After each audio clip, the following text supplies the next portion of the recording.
গতিকে আমি form fill up হৈছেহি তাৰপিছত কেইমাহমান মিনিটৰ পিছতে মানে আমাৰ হৈ যাবহি স্কুটিখন আমাৰ হৈ যাবহি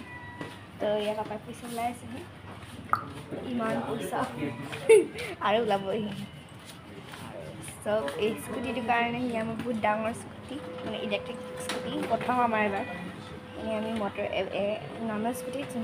পেট্ৰল যোনটো লয় নৰ্মেল স্কুটিটো আমি কিন্তু এবাৰ ইলেক্ট্ৰিক স্কুটি চাই লওঁ কি মানে পেট্ৰলতো বহুত পইচা যায় আৰু ওপৰতে মানে কিছুমান বহুত আৰু কিছুমান ৰিজনছো থাকে তো সেইবিলাক আপোনালোকে নিজে জানে কিছুমানে আৰু কিছুমান ক'বও নালাগে বাৰু কিন্তু আপোনালোকে যোনবিলাকে ইউজ কৰিব পাৰে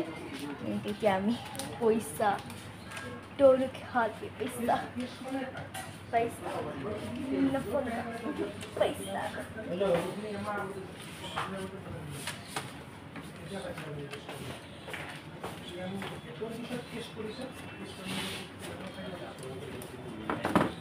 আৰু এইজন আমাৰ যোনে আমাক স্কুটিখন দিব তো এয়া আমাৰ বাই বহি আছে